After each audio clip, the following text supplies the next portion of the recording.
기다리던 비가 왔습니다.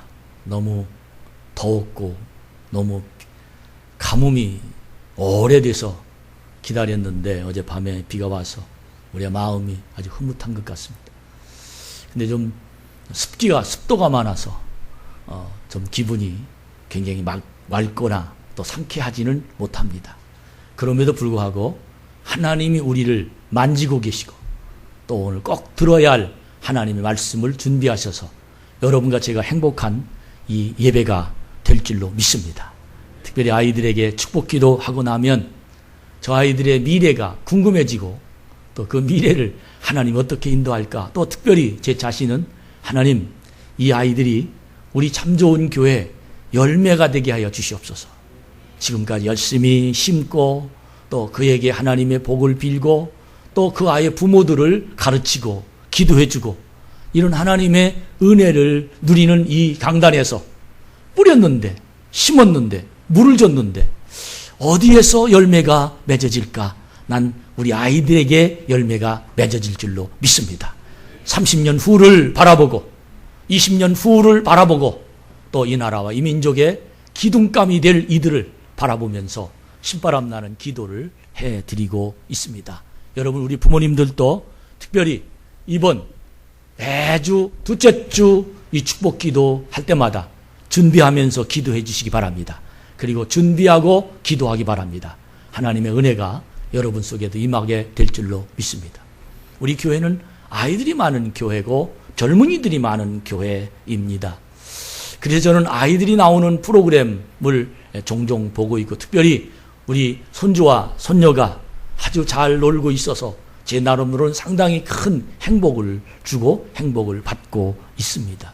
근데 가끔 가다가 이해되지 않는 행동을 하면 야, 부모들이 참 힘들겠구나. 제가 아이를 기를 때는 힘들은지 힘들지 않은지 모르고 아이를 길렀는데 요즘 부모들이 아이를 기르는 모습을 보고 힘들어하는 모습을 보고 참 동감이 가는 그런 마음이 들 때가 참 많았습니다. 일은 해야지. 잠은 자야지. 체력의 한계를 느끼고 또 아이들에게 맞춰주자니 여러 가지 모든 어려운 일들이 그에게 닥쳐오는 모습을 보면서 참 안타까워질 때가 상당히 많이 있습니다. 그럴 때마다 기도해주고 또 속으로는 하나님 마음이 좀 온유해지게 해주세요. 오늘 또 기도의 제목들이 거의가 다 하나님 마음이 넓어지는 아이가 되게 해주세요. 성품이 온유해지게 해주세요. 왜? 극성스러우면 부모가 힘드니까. 부모가 힘드는 모습을 보는 목사의 마음도 너무너무 힘들어요.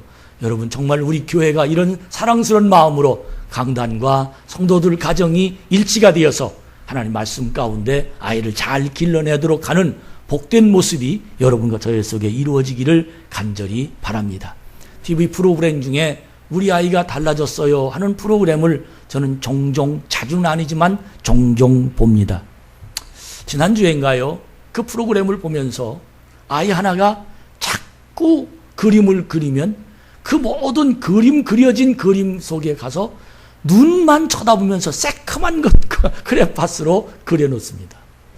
그리고 그림을 그리라고 그러면 거의가 다 사람의 형체를 새카만 검정색으로 다 칠해 놓았습니다. 그 어머니는 그 내용을 잘 몰랐습니다. 전문가가 와서 그 아이의 삐뚤어진, 그리고 그 아이의 여러 가지 싸우는, 동생과 싸우는 그 아이의 많은 되어지는 일들을 바라보면서 전문가적인 모습으로 그를 지적해 주는데, 그 지적해주는 지금까지 부모가 왜 아이가 저런 성격, 저렇게 짜증이 내고 저렇게 힘들어하면서 자랄까라고 생각을 한 그 내용은 연년생 아이가 나오니까 질투해서 그렇겠구나 하고 생각하면서 그 아이를 어떻게 하면 질투의 모습에서 벗어나게 할까라고 생각했는데, 전문가는 그것을 질투로 보지 아니하고 자기를 알아달라는 표현이라는 거예요.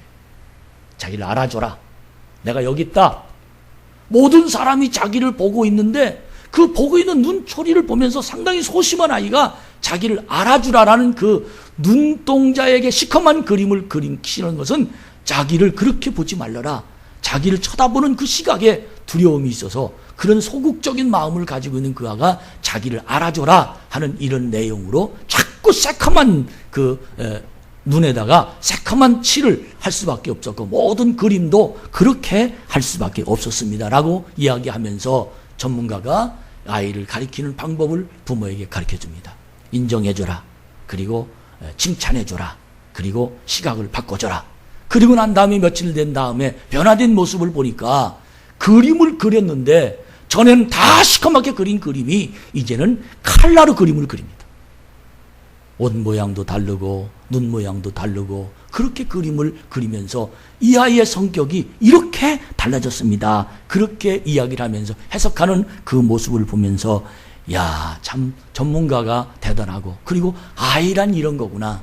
어떻게 이 아이를 바르게 기를 것인가. 아이의 성품이란 바로 이렇게 표현되는구나 하는 그런 내용을 들으면서 상당히 많은 제 자신의 깨달음이 있었습니다. 오늘 축복 기도를 하고 제 자신 속에 하나님 여러 가지 모든 아이의 표현도 중요하지만 저는 아이의 표현을 넘어선 하나님의 축복을 원합니다.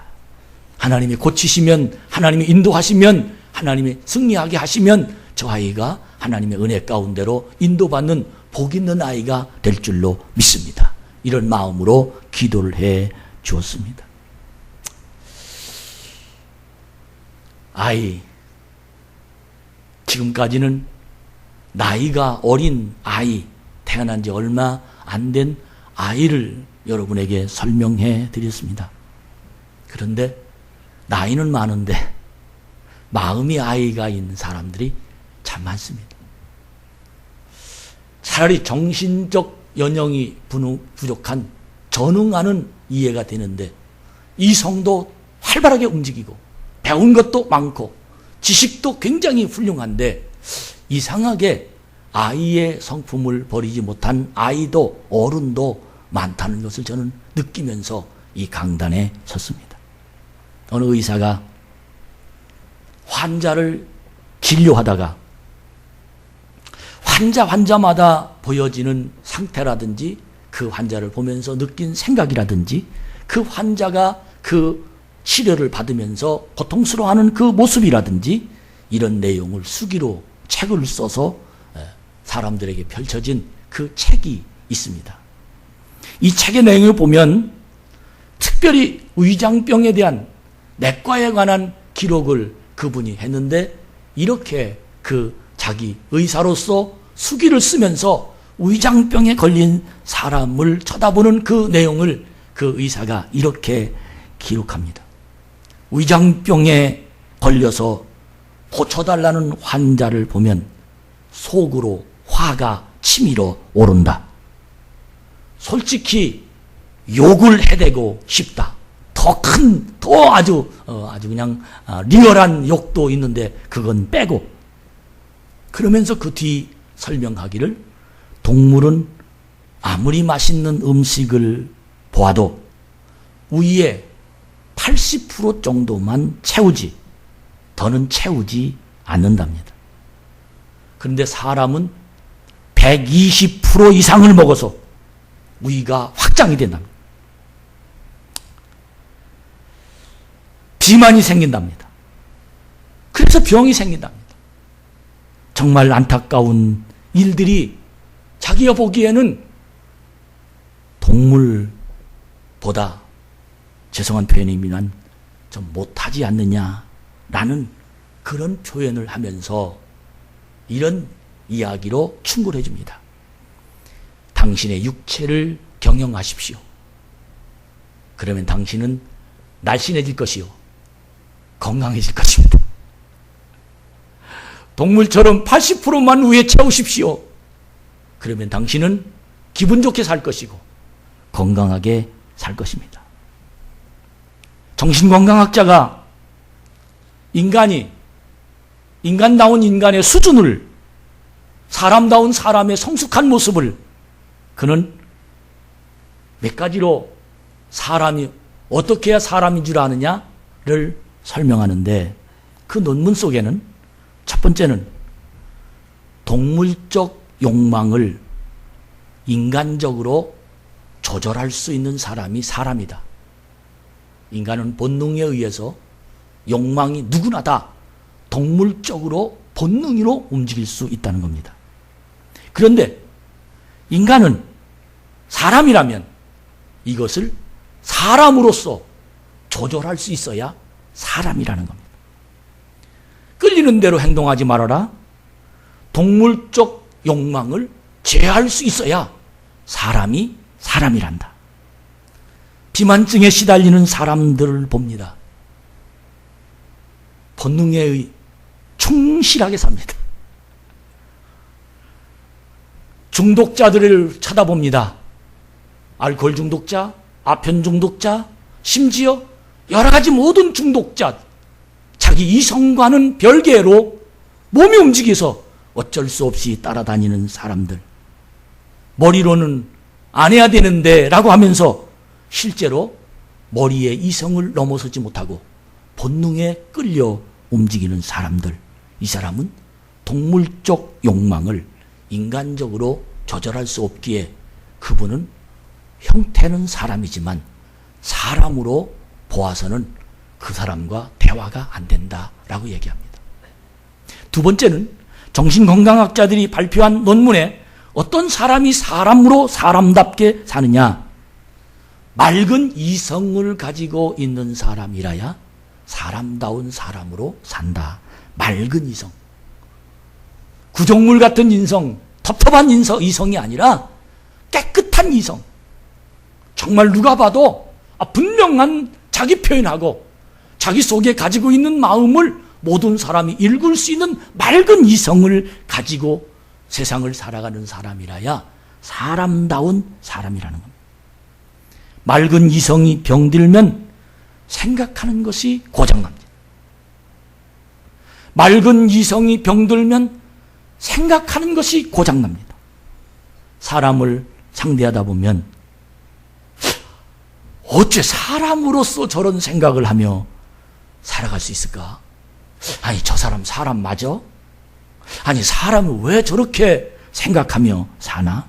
하는 그런 생각이 들면서 대화가 될 때가 참 많이 있습니다. 제가 개콘의 도찐 개찐이라는 말을 이종천, 이수호, 이원빈, 도찐 개찐 그런 말을 여러분에게 소화 얘기해 드렸는데 개콘에 보면 이런 코너가 또 있어요. 그 코너는 yes or no, yes or no. 그 내용에 보면 세상에 사는 풍습이 다 비슷비슷한데 그 비슷비슷하게 자기 마음이 나도 그래 맞아 그러면 yes 그리고 아니야 그건 아니야 그러면 no 하는 그런 프로그램인데 거의가 다 공감대를 가지고 맞아요 엘리베이터에서 어쩌고 저쩌고 맞아요 버스 탈 때 어쩌고 저쩌고 맞아요 이런 프로그램을 이 개콘에 사는 그 내용을 보면서 맞다. 나는 이 개콘 사람들에게 자료를 좀 주고 싶어요. 이런 사람들이 얼마나 많은지 모릅니다. 이성을 가지지 못하고 행동하는 사람들이 우리 주위에는 얼마나 많은지 몰라요. 그 사람이길 원합니다. 사람 대우를 받기 원합니다. 자기는 사람이라고 생각합니다. 그러나 정신건강학자들은 그 사람을 사람으로 보아서는 그 사람과 대화가 안 된다. 그렇게 얘기합니다. 세 번째로 정신건강학자의 사람이란 수준을, 사람이 가지고 있는 수준을 설명하는데 그 세 번째는 과거지향적이냐 미래지향적이냐에 따라서 사람이 될 수도 있고 사람이 안 될 수도 있다. 그렇게 표현합니다. 과거에 자기에게 나쁜 짓을 한 번 했다거나 과거에 자기를 괴롭혔다거나 과거에 어떤 일이 있다거나 평생 안 잊어버립니다. 그래서 그는 가서 원수를 갚아야 마음이 시원해지는 사람이 있습니다. 근데 원수는 갚아졌는데 그의 인생은 망가집니다. 이 사람은 사람으로 생각이 떨어진다는 거예요. 그러나 미래지향적인 삶을 사는 사람은 인간의 미래를 보고 꾸며가며 만들어가며 자기 마음을 이해하며 용서하며 그럴 수도 있지라고 미래를 꿈꾸며 그렇게 사는 사람은 사람이 사람으로 살 수 있는 재질이 담아있다라는 것입니다. 그 다음에 네 번째로 끌려 사느냐 자유롭게 사느냐에 따라서 사람이 되느냐 사람이 못 되느냐라고 설명하고 있습니다.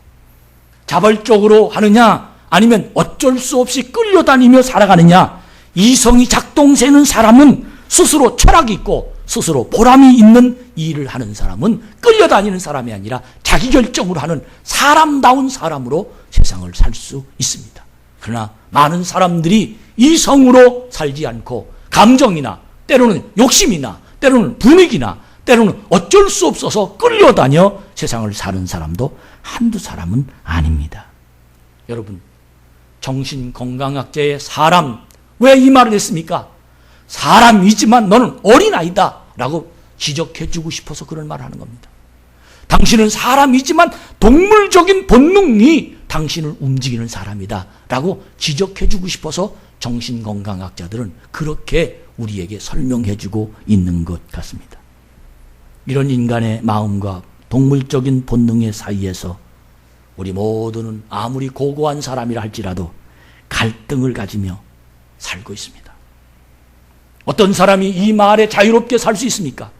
어떤 사람이 나는 맑은 이성을 가지고 삽니다. 저는 사람답게 삽니다. 저는 누구보다도 더 훌륭하게 자신 있게 살 수 있습니다. 이렇게 말할 수 있는 사람은 거의 없습니다. 왜? 사안에 따라서 달라지기 때문입니다. 언제나 사람들은 감정과 이성이 거래합니다. 육체적인 본능과 늘 갈등하면서 그는 이걸 할까 저걸 할까, 이 말이 맞아 저 말이 맞아, 이렇게 살까 저렇게 살까, 그 속에는 이성이냐 아니면 그 속에서 오는 감정이냐 아니면 현실의 만족이냐 아니면 미래를 위한 준비냐, 이 속에서 끊임없이 갈등하면서 자기의 한쪽과 오른쪽과 왼쪽이 거래하면서 그는 그런 결론을 내리며 살 수밖에 없답니다. 사람이 사람다운 사람, 인간됨의 수준을 유지하는 사람이란 과연 어떤 사람이 인간됨의 수준이 날마다 유지해서 사람 앞에 또는 하나님 앞에 거리낌이 없고 부족함이 없게 하나님 세상을 사는 그런 사람일 수 있을까? 그 사람이 바로 미래를 여는 사람입니다. 영적인 하나님의 나라가 그의 마음에 만들어지면서 하나님이 그를 성령께서 통치하시는 사람입니다. 그는 천국을 아는 사람입니다. 그는 자기를 통해서 하나님이 하시는 일을 이해하는 사람입니다. 분명하게 이 일이 생길 때는 하나님이 나를 위해서 예비한 것이 있을 거야. 믿음으로 그의 마음이 정확하게 자기 자신의 영적인 부분과 현실적인 부분을 하나님이 하시는 일에 대한 이해를 하고 이 일을 통과하면 하나님의 길이 열려 하나님의 통치가 그의 삶을 주관할 수 있는 사람, 이 사람이 바로 사람이 사람답게 살 수 있고 인간됨이 되는 수준이 있는 사람이라는 겁니다. 그렇지 못하면 굉장히 인간적인 것 같은데 그는 뒤 모습을 보면 동물적으로 살았습니다. 여러분이 잘 아는 가룟 유다는 이성적입니다. 누가 보아도 그는 이성적입니다. 왜 옥합을 깨뜨려서 저 300데나리온이 아닌 그 비싼 옥합을 예수님 발 씻겨 주느냐? 그 허비다, 낭비다, 이성적으로 말했습니다. 그러나 그의 속은 그렇지 않았습니다. 겉으로 말하는 건 굉장히 이성적인데 속은 끊임없이 자기 욕심이 담아있는 이중인격자들이 우리 주위에는 얼마나 많은지 모릅니다. 빌라도, 예수님 십자가에 못 박혀 판결한 빌라도 총독, 그는 이성적이었습니다. 누가 보아도 그는 이성적으로 판단했다고 생각했습니다. 그러나 속에는 군중들이, 유대인들이, 바리새인들이 무서워서 예수를 십자가에 못 박게 한 사실이 성경에는 분명하게 기록되어 있습니다. 요즘 현실에 적응하면서 살아가는 많은 신자들, 이성적입니다. 명석합니다.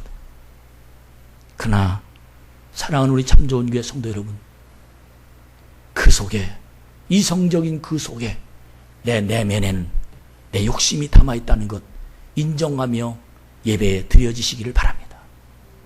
이성적이라고 얘기하는 굉장히 타당한 얘기를 하고 있지만 내 속에서는 내 감정이 담아있다는 이 말에 인정하는 하나님의 사람으로 오늘 말씀을 들으시기를, 예배를 들으시기를 주님의 이름으로 축복합니다. 하나님의 나라가 내 마음속에 있는 사람은 하나님의 그를 통치하십니다.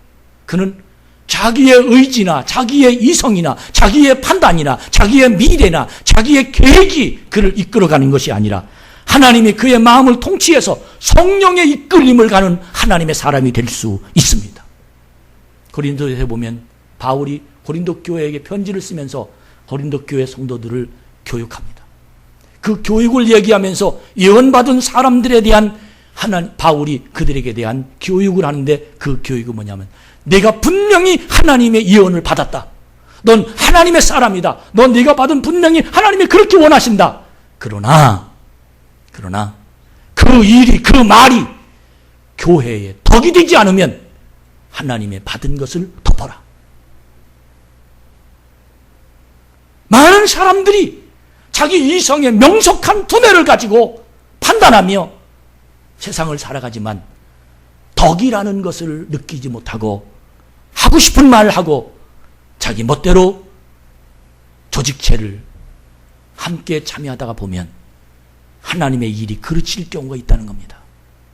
여러분, 우리 모두 거래는 경영이다 하는 이 제목을 머릿속에 생각하면서 요즘 현실적인, 그리고 학적인, 건강학적인, 그리고 이성적인, 그리고 유아기적인 여러 가지 학적인 것을 정리해 보면서 나는 어떤 사람인가? 나는 그리스도인이다. 난 하나님의 말씀을 가슴속에 품은 사람이다. 나는 천국을 맛본 사람이다. 난 하나님의 자녀이다. 나는 주님의 일을 열심히 죽도록 충성한다. 주님 뜻이라면 순종하고 있다. 하나님 교회가 부흥되기를 원한다. 하나님 나를 통해서 하나님의 일하기를 원한다. 라고 이 이성에는 분명히 정확하게 그 말을 논문으로라도 써서 제출할 수 있지만 그의 한쪽 속에는 감정이라는 것이 담아있습니다. 그의 한쪽 속에는 덕이 담아있는 것이 아니라 예언성이 담아있습니다. 사랑하는 여러분, 여러분은 어떤 것으로 거래하며 하나님 앞에 영광을 돌리는 하나님의 사람이 될 것입니까? 저는 거래라는 표현을 좀 얕게 평가했어요. 거래는 단답형이라면 경영은 총체적이다. 거래는 구멍가게에 선다면 경영은 주식회사에서 하는 것이다. 거래는 어렸을 때 하는 것이라면 경영은 성숙한 사람이 하는 것이다. 거래는 동물이 하는 것이라면 경영은 하나님의 사람이 하는 것이다. 이 내용을 가슴에 담으면서 오늘 이 설교를 준비했습니다. 나를 경영할 줄 아는 사람은 하나님의 인도를 받을 수 있습니다. 나를 하나님의 말씀으로 경영할 줄 아는 사람은 하나님의 그를 사용하시는 사람입니다. 나를 하나님의 은혜 받아서 하나님이 이끄시는 대로 내 육체를 경영할 수 있는 사람은 하나님의 그를 통해서 하나님이 사용하는 자리에 그를 놓아주십니다. 세상은 나를 경영할 줄 아는 사람을 사용합니다. 잠언 4장 23절에 보면 무릇 지킬 만한 것보다 내 마음을 지키라고 말합니다. 상대방의 잘못을 지적하기보다도 내 마음이 지켜지면 나를 경영할 수 있습니다. 하나님은 우리를 말씀을 통해서 내 자신을 경영하라고 하십니다. 여러분, 어떤 사람이 하나님의 인도를 받고 싶습니까? 7월 달에 하나님의 인도를 받는 달이 되자, 하나님의 인도를 받는 달이 되자, 하나님 예비하신 그 길을 걸어가자, 하나님 나를 위해서 복된 그 길을, 예비하신 그 길을 내가 따라가는 사람이 되자. 그 따라가는 사람은 아무에서 누구나 따라갈 수 있는 사람이 아니라, 예배드리러 온 사람이 다 따라갈 수 있는 것이 아니라, 하나님을 따라가는 사람들은 내 마음에 주신 하나님 말씀을 받아듣고 경영할 수 있는 사람이라야 하나님이 인도하시는 그 길을 걸어가는 복 있는 하나님의 사람으로 만들어진다는 사실을 깨닫는 여러분과 제가 되길 주의 이름으로 축복합니다. 야고보서 2장 1장 2절부터 4절까지 말씀을 읽어보면 선을 행하다가 낙심하면서 괴로워하는 사람들에게 주는 위로의 메시지입니다. 너희가 여러 가지 시험을 만나거든 온전히 기쁘게 여기라. 선을 행하다가 시험을 만나거든 기쁘게 여기라. 그 이유는 그 시험 때문에, 오히려 내 믿음의 시련 때문에 너는 인내라는 것을 만들어줄 것이다. 인내가 내 속에 이루어지면, 너는 온전히 내 인내가 내 마음에 통달이 되면, 해석이 되면, 넌 인내를 내 자신 속에 넣어놓게 되는 마음이 경영하는 사람이 될 수만 있다면 너는 조금도 부족함이 없는 하나님의 사람이 될 것이다 라고 우리에게 말씀을 주십니다. 사랑하는 여러분, 나를 나의 영적인 삶을 경영하는 사람은 악마의 성향인 실망, 낙심을 이기고 인내하며 시험을 통과해서 하나님이 예비하신 은혜의 길을 찾으며 하나님과 동행하는 길을 걸어가는 하나님의 사람이 될 수 있음을 믿으시기 바랍니다. 오늘 제가 처음인지 두 번째인지 모르지만 오늘 어린이 설교, 어린이 예배 드리는 곳을 잠깐 와서 앉아 있었습니다. 근데 놀랍게도 내가 준비했던 설교 야고보 2장에 이 참고 문헌이 거기에 딱 나오면서 그 제목이 뭐라고 윤영희 집사가 설교하냐면 긍휼이라는 설교를 단어를 딱 띄워놓고 설교를 하고 있었습니다. 긍휼이 뭐냐를 가르쳤습니다. 예수님은 이런 마음으로 긍휼을 베풀었다고 이야기를 했습니다. 참 큰 은혜가 됐습니다. 어쩌면 내가 준비한 참고 성경 규절이 여기도 이렇게 하나님이 예배하고 계실까? 그 이유가 뭘까? 저는 한마디 딱 설명하다면 맞다. 긍휼을 가슴에 품은 사람은 세상과 거래하지 아니하고 하나님의 말씀으로 나를 경영할 수 있는 사람이 긍휼이 있는 사람이다. 어린이는 긍휼을 경영할 수 없습니다. 왜? 긍휼이 없기 때문입니다. 그러나 어른들은 긍휼이 있어서 자기 자신을 경영할 수 있습니다. 그 이유는 내가 받은 것은 있기 때문입니다. 어른들은 갚을 수 있는 의식이 있습니다. 저 사람에게 그러면 안 되지라고 윤리와 도덕이 있습니다. 나는 내가 이러면 큰 사람이 되지 못하지, 양심이라는 것이 있습니다. 긍휼을 베풀면 반드시 긍휼을 받을 수 있다라고 그는 알기 때문에 어른들은 긍휼을 베풀지만 어린이는 긍휼에 대한 의식이 없습니다. 누가 어른이고 누가 어린입니까? 나이가 적으면 어린입니까? 나이가 많으면 어린입니까? 아닙니다. 어른과 어린이는 긍휼을 어떻게 해석하느냐에 따라서 그는 어린이가 될 수도 있고 어른이 될 수도 있습니다. 그는 자기 마음속에 들어온 많은 문제들을 어떻게 경영해서 주식회사를 잘 상장회사로 만들어내는 그런 큰 회사로 발돋움에 이끌어갈 수 있느냐는 사람은, 경영할 수 있는 사람은 바로 그는 하나님 앞에 쓰임받을 수 있는 능력이 그에게 주어진다는 사실을 깨닫는 여러분과 제가 되기를 주의 이름으로 축복합니다. 오늘 본문은 야곱과 에서의 축복권에 대한 메시지입니다. 우리 창세기 25장 27절부터 말씀을 한번 여러분들이 잘 보시기 바랍니다. 창세기 25장 27절 말씀에 보면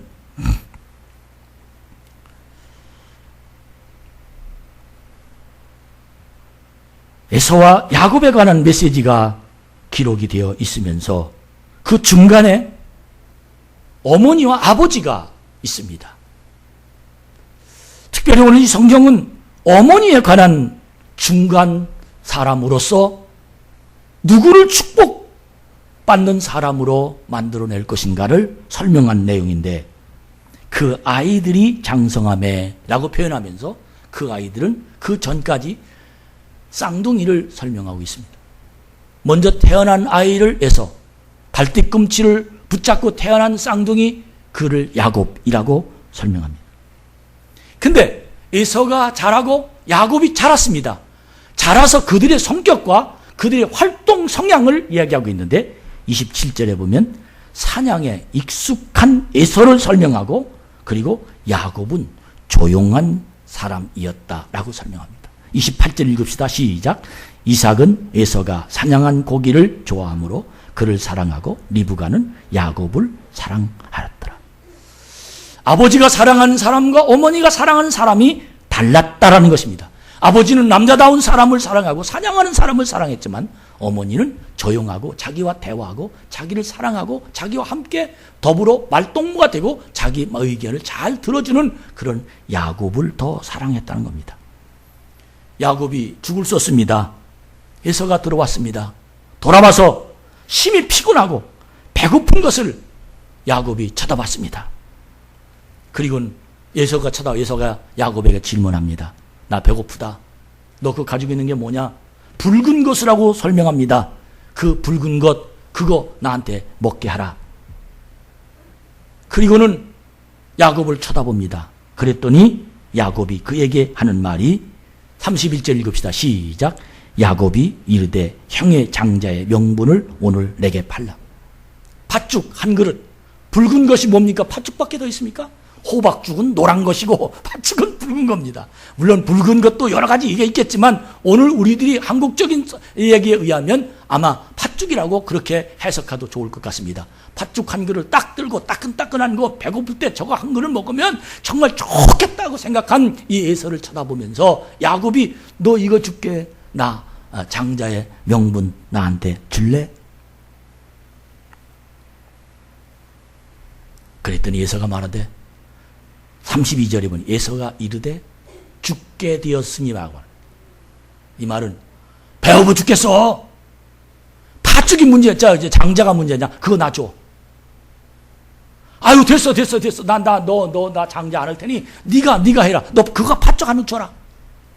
아마 농담으로 여겼을지도 모르고 때로는 그까짓 건 무슨 뭐 장자가 뭐 중요하냐? 지금 배고픈데 먹는 게 중요하지. 그렇게 판단했을 수도 있습니다.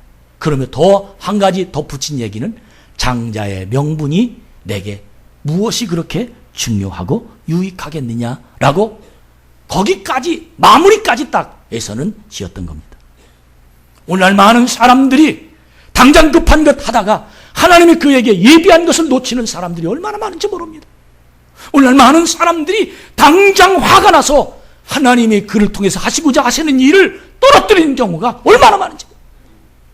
오늘날 많은 사람들이 자기 성격 때문에 아니면 자기 취향 때문에 아니면 자기 판단 때문에 하나님이 분명히 자기에게 주어진 하나님이 예비하신 그 엄청난 하나님의 승리가 그를 놓쳐버리는 경우가 얼마나 많은지 모릅니다. 이것이 바로 거래입니다. 팥죽을 택할 것이냐, 장자를 택할 것이냐, 하나님의 복을 택할 것이냐, 너는 현재의 나의 만족을 택할 것이냐, 하나님이 인도하신 그 길을 갈 것이냐, 아니면 현재 나에게 안전한 그 안식처를 찾을 것이냐. 이것이 바로 그냥 농담으로 저는 이 내용을 대본으로 해서 연극을 만들거나 영화를 만들었다면 아마 리얼하게 이 내용을 표현할 수 있을 것입니다. 그러나 여러분, 정말 여러분과 제가 나는 야곱이냐, 나는 에서냐, 나는 야곱의 성품이냐, 나는 에서의 성품이냐, 이 내용을 분명하게 여러분과 제가 말씀을 듣는 동안 깨닫는 오늘이 되기를 주의 이름으로 축복합니다. 야곱이 그 말을 듣고 옳다 됐다. 왜? 에서는 장자라는 것이 뭐 그렇게 중요하냐라고, 장자가 축복을, 아버지 축복을 받아서 장자가 우리 가정의 대를 잇고 하나님이 그 장자를 통해서 세상을 움직일 만한 하나님의 놀라운 복이 어떤 것인지를 알고 있었지만 그는 사실은 장자를 던져버렸습니다. 그러나 야곱은 호시탐탐 장자, 하나님이 주신 복, 하나님이 인도하신 복, 하나님이 하시면 돼, 하나님 말씀을 떠나지 않을 거야, 하나님 내 인생을 책임져, 하나님 주요, 하나님 내가 장자가 됐으면 좋겠습니다. 하나님 내가 장자가, 이 장자를 야곱은 끊임없이 붙잡고 매달리면서 마지막에 야곱과 에서가 단판을 지며 거래가 끝났습니다. 그 거래가 끝나는 그 내용 중에 뭐라고 도장을 찍느냐 하면 33절 읽읍시다. 시작. 야곱이 이르되 오늘 내게 맹세하라. 에서가 맹세하고 장자의 명분을 야곱에게 판지라. 도장까지 찍고 복사까지 했어요. 장자가 뭐 그게 중요하냐? 그래? 그러면 약속해라. 그리고 팥죽을 에서에게 갖다주고 에서는 너무 행복했습니다. 맞아, 이 맛이야. 까짓 그 장자 맞아. 오늘 먹다 내일 죽어도 그만이지. 오늘이 끝나는 거지. 결국은 에서가 팥죽을 먹고 끝내는 인생을. 그런데 이 성경 기자는 에서를 평가합니다. 뭐라고 평가합니까? 34절 시작. 야곱이 떡과 팥죽을 에서에게 주매 에서가 먹으며 마시고 일어나 갔으니 에서가 장자의 명분을 어떻게 여겼더라? 가볍게 여겼더라는 이 말을 하려고 이 성경은 얘기하고 있는 겁니다. 장자의 명분이 어떤 것인데 그렇게 가볍게 여겼느냐? 그 내용을 이 창세기 27장을 여러분 펼치기 바랍니다. 창세기 27장 1절 말씀 이삭이 나이가 많아 눈이 어두워 잘 보지 못하더니 맏아들 에서를 불러 이르되 내 아들아 하며 내가 여기 있나이다 하니 이삭이 이르되 내가 늙어 어느 날 죽을는지 알지 못하니 그런즉 내 기구 곧 화살통과 활을 가지고 들에 가서 나를 위하여 사냥하여 내가 즐기는 별미를 만들어 내게로 가져와서 먹게 하여 내가 죽기 전에 마음껏 내게 축복하라. 드디어 장자의 명분을 활용할 때가 지금 왔다는 겁니다. 전에는 장자의 명분이 전혀 소용없었습니다. 근데 이삭이 나이가 많아 이제는 축복권을 줄 때가, 장자에게 줄 때가 이제 드디어 왔습니다. 드디어 장자가 어떻게 바꿔지는지 설명이 되는 내용입니다. 놀라운 건 이삭이 에서를 불러놓고 얘기했는데 이 부른 내용을 에서의 어머니, 야곱의 어머니 리브가가 들었습니다. 그리고 사냥하러 간 사이에 사냥하러 간 고기를 잡아서 야곱이 에서로 꾸며가지고 털을 만들어서 꾸미고 심지어 에서의 옷을 입혀서 그리고는 아버지에게 찾아가서 축복을 받도록 어머니가 꾸며놓습니다. 10절에 보니까 내가 이것을 네 아버지께 갖다 드려서 그가 죽기 전에 내게 축복하기 위하여 잡수시게 하라. 야곱은 아무래도 불안했습니다. 11절에 야곱이 어머니 리브가에 이르되 내 형에서는 털이 많은 사람이 나는 매끈한 사람인즉 아버지께서 나를 만지실진데 내 아버지의 눈에 속이는 자로 볼지라 복은 고사하고 저주를 받을까 합니다. 어머니가 그에게 이르되 내 아들아 너의 저주는 내게로 돌리리니 내 말만 따르고 가서 가져오라. 그가 가서 끌어다가 어머니에게로 가져왔더니 그의 어머니가 그의 아버지가 즐기는 별미를 만들었더라. 별미가 여기에 중요한 겁니다. 리브가가 집안에 자기가 있는 그의 맏아들 에서의 좋은 의복을 가져다가 그의 작은 아들 야곱에게 입히고 왜? 냄새 때문에 그랬습니다. 또 염소 새끼의 가죽을 그의 손과 목에 매끈한 목에 입히고 자기가 만든 별미와 떡을 아들 야곱에게 주니 아버지 야곱에게 나아가서 내 아버지 하고 부르니 이르되 여기 있노라. 내 아들아 내가 누구냐? 야곱이 대답하되 아버지 나는 아버지의 맏아들 에서로소이다. 아버지께서 내게 명하신 대로 내가 다 하였사오니 원하건대 일어나 앉아서 내가 사냥한 고기를 잡수시고 아버지 마음껏 내게 축복하소서. 장자의 명분을 가지고 거짓말이 아니라 실제적으로 형 에서에게 장자의 명분을 샀습니다. 떳떳하게 간 겁니다. 사실은 자기가 에서 아니지만 장자의 명분은 분명합니다. 그때 이삭이 얘기합니다. 그의 아들에게 이르되 내 아들아 내가 어떻게 이같이 속히 잡았느냐? 그가 이르되 아버지 하나님 여호와께서 나로 순조롭게 만나게 하셨음이니이다. 이삭이 야곱에게 이르되 내 아들아 가까이 오라. 네가 과연 내 아들에서인지 아닌지 내가 너를 만져보리라. 이때 이삭은 눈이 어두웠습니다. 사람을 구분할 수 없을 정도로 어두웠습니다. 야곱이 그 아버지 이삭에게 가까이 가니 이삭이 만지며 이르되 음성은 야곱의 음성이나 손은 에서의 손이로다. 그럴 수밖에. 염소 새끼로 가죽으로 야곱의 손을 덮었으니까요. 그의 손이 형 에서의 손과 같이 털이 있으므로 분별하지 못하고 어떻게 했더라? 축복했더라. 분별하지 못하고 축복했더라. 이삭이 이르되 네가 참 내 아들 내에서냐? 그가 대답하되 그러하니라. 이삭이 이르되 내게로 가져오라. 내 아들 사냥한 고기를 먹고 내 마음껏 내게 축복하리라. 야곱이 그에게로 가져가며 그가 먹고 또 포도주를 가져오며 그가 마시고 그의 아버지 이삭이 그에게 이르되 내 아들을 가까이 와서 내게 입맞추라. 그가 가까이 가서 그에게 입맞추니 야곱 아버지가 그의 옷의 향취를 맡고 그에게 축복하여 이르되 내 아들의 향취는 여호와께서 주신 밭의 향취로다. 하나님은 아들의 이슬과 하늘의 이슬과 땅의 기름짐이며 풍성한 곡식과 축복의 내용입니다. 하나님은 하늘의 이슬과 땅의 기름짐이며 풍성한 곡식과 포도주를 내게 도와주시기를 원하노라. 만민이 너를 섬기고 열국이 내게 굴복하리니 네가 형제들의 주가 되고 내 어머니의 아들들이 내게 굴복하며 너를 저주하는 자는 저주를 받고 너를 축복하는 자는 복을 받기를 원하노라. 이 복을 받습니다. 누가? 야곱이. 누가 받을 것인데? 에서가 받을 것인데. 이유가 뭐냐? 창세기 25장 34절에 보면 에서가 장자의 명분을 소홀히 여겼더라.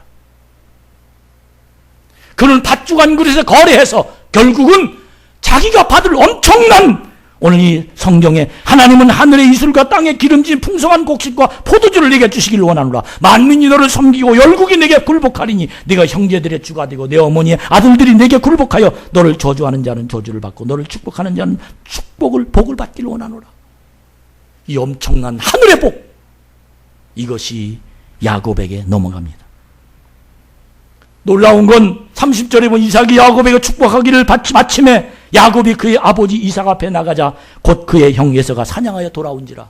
축복 마치자마자 돌아왔습니다.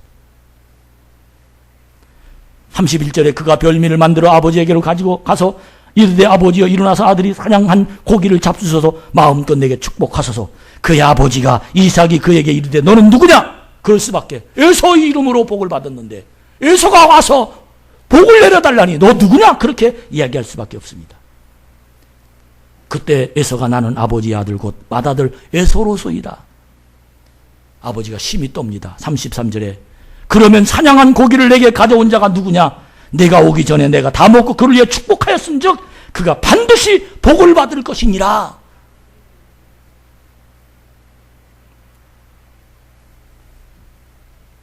여러분, 결론을 말씀드립니다.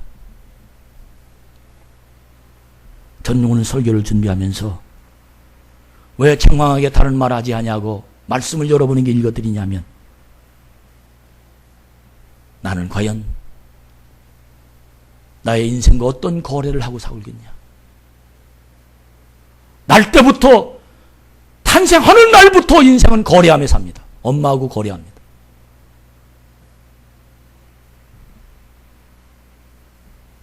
지금도 끊임없이 나에게 다가와서 내 마음이 거래처입니다. 사단에게 나에게 다가옵니다. 얼마 줄게? 이것 줄게? 이렇게 해줄게? 행복을 줄게? 이 거래에 어떻게 내가 대답할 것인가? 거래의 수준은 앞만 봅니다. 경영의 수준은 모든 세계를 총체적으로 볼 수 있습니다. 지금도 사단은 나에게 다가와서 거래하자고 웃으면서 다가오고 있습니다. 그까지 그 직분이 뭐냐? 그까지 그 장자가 뭐냐? 예수님도 사단에게 이끌려 시험 받으십니다. 사단이 거래를 합니다. 돌을 빵으로 만들어 놔라. 높은 곳에 뛰어나르라. 한 번만 나에게 절하라. 그때 예수님은 단칼에 잘립니다. 거래를 끊습니다. 주 너희 하나님을 경배하라. 사람이 떡으로만 살 것이 아니라 하나님 입에서 나오는 말씀으로 사느니라. 여러분, 거래를 할 때 말씀이 생각나는 사람은 승리합니다. 거래를 할 때 과거에 자기가 지식이 생각나는 사람은 패배합니다. 거래할 때 자기의 감정이 생각나는 사람은 패배합니다.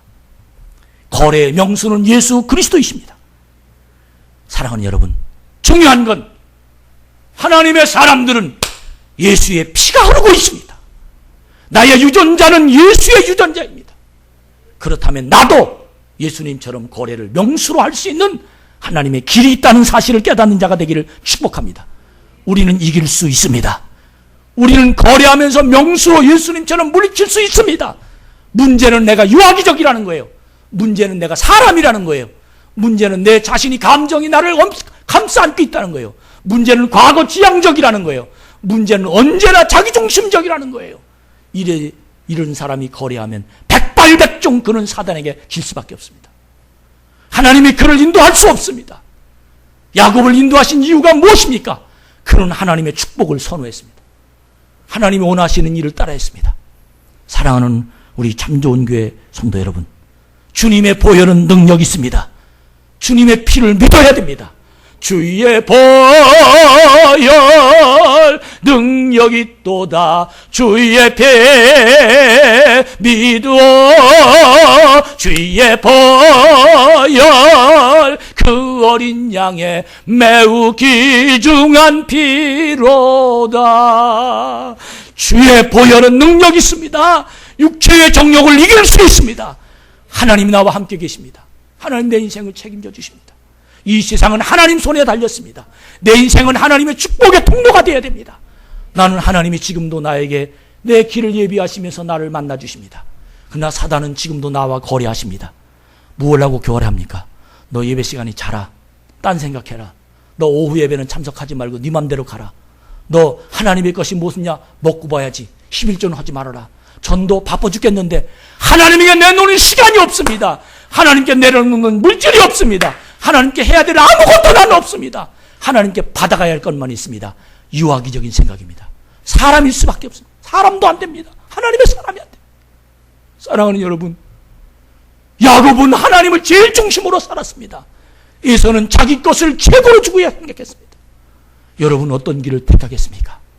거래는 경영입니다. 거래를 주먹가게식으로 오늘 한 거래가 내일 책임질 수밖에 없는 그날이 다가옵니다. 사랑하는 우리 참 좋은 교회 성도 여러분, 이거 아십니까? 뉴욕의 맨하탄 건물이 인디안들에 의해서 24불에 팔았답니다. 러시아의 알래스카에 있는 그 엄청난 석유 보장 들어있는 그곳 700만 달러에 팔렸답니다. 지금 거기에서 엄청난 석유가 나오고 있다는 거 아시죠? 내가 지금 거래하고 있는 이 행동이 하나님을 향하여 결정한다면 이 행동 때문에 난 하나님의 놀라운 복을 받는 축복의 통로가 될 것입니다. 여러분 지금 결정하십시오. 내가 지금 내 감정이나 내 판단이나 내 생각이나 누굴 정지하고 아닙니다. 따라합시다. 덕을 세우는 것이 하나님의 일이다. 할렐루야. 거래하지 말고 경영하십시오. 경영은 폭이 넓은 겁니다.